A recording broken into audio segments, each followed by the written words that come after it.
तुम्ही संत मायबाप, मायेच्या पवित्र आणि कोमल अंतःकरणाचे तुम्ही आहात.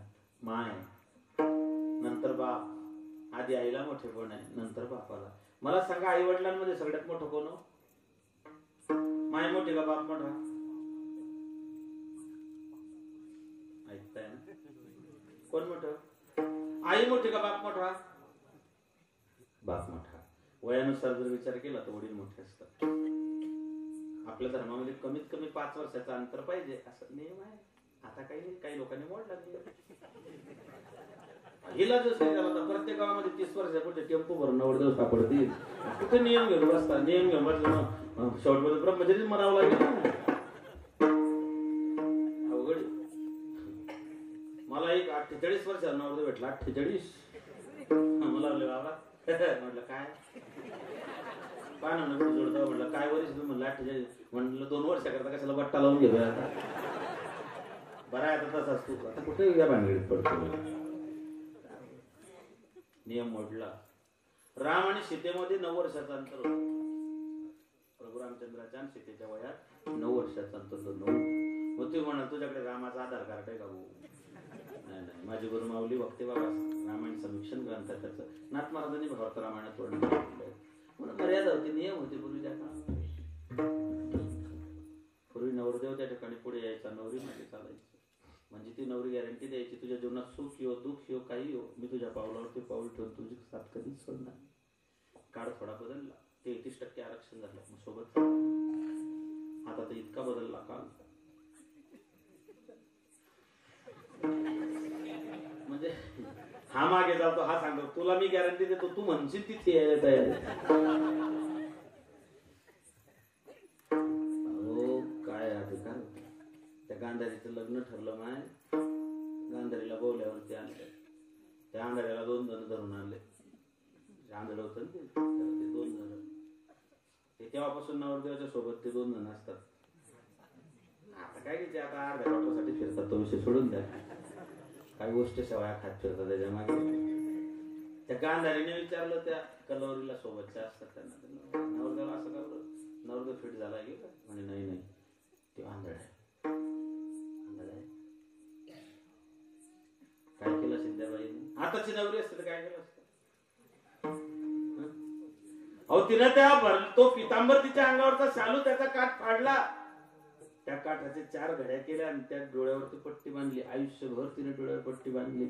माझा नवरा जर जग पाहत नाही तर मी जग कसं पाहू? तिने आयुष्यभर डोळ्यावर पट्टी बांधली. एकदा सोडली ती फक्त त्या दुर्या करता. त्याच्यानंतर तिने कधीच सोडली. एकदा सोडली.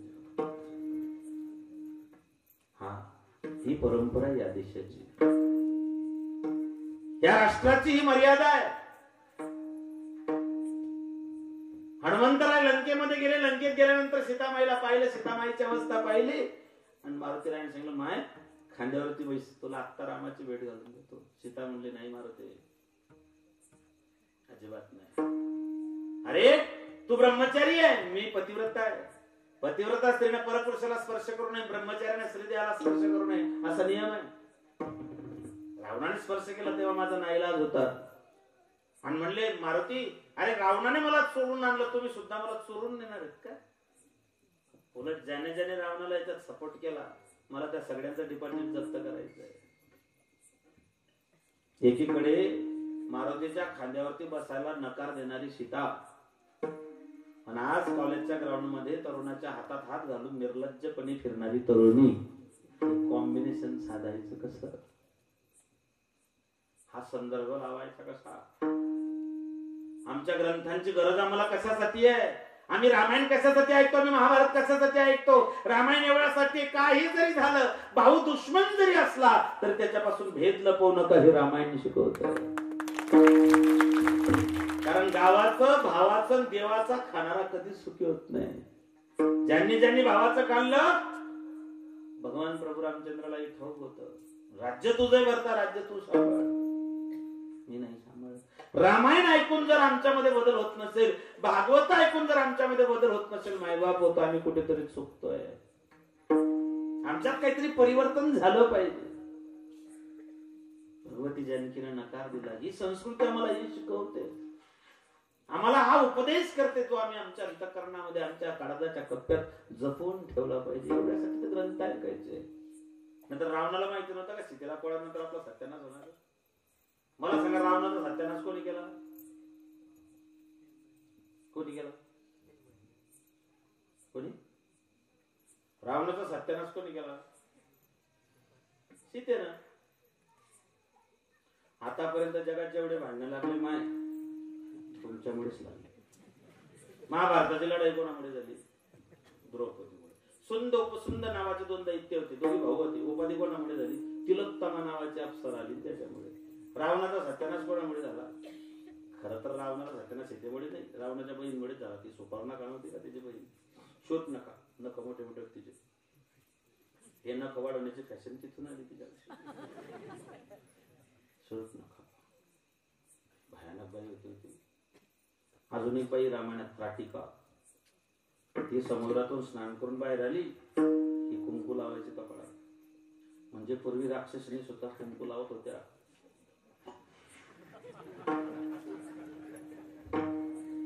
मी 2022 बोलतच नाही, रामायणाबद्दल बोलतो. 10 वर्ष अगोदर सोशल मीडिया नव्हती, युट्यूब नव्हतं, काहीच नव्हतं. आमची एक ऑडिओ क्लिप आली होती. कुंकवा वाल्या गेल्या आता टेकली वाल्या आल्या, बाथरूम मधल्या भिंती सगळ्या सुवासिनी. नवरा कुठे चिटकवायची वस्तू का? शूर्पणखा, त्राटिका. खर तर शूर्पणखेमुळेच रावणाचा सत्यानाश झाला. रावण संपला. मला तुम्हाला हे सांगायचं होतं माय बापा, आई वडिलांमध्ये अंतर असतं. 5 वर्षाचं नवरा बायको, आई वडिलांना वडील मोठे असतात. मग वडील मोठे असताना सुद्धा तुकोबारायांनी त्या आईला मोठे बनवलं. तुम्ही संत माय नंतर बाप, आधी आई नंतर बाप. तुम्हाला समाजामध्ये प्रथम स्थान फक्त आई या नात्यात आहे. बाकी सगळ्या ठिकाणी तुम्हाला दुय्यम दर्जा आहे. फक्त आई या ठिकाणी तुम्हाला प्रथम क्रमांक आहे. बाकी सगळ्या ठिकाणी तुम्हाला समाजामध्ये दुय्यम दर्जा आस्था काय दुय्यम दर्जा आहे.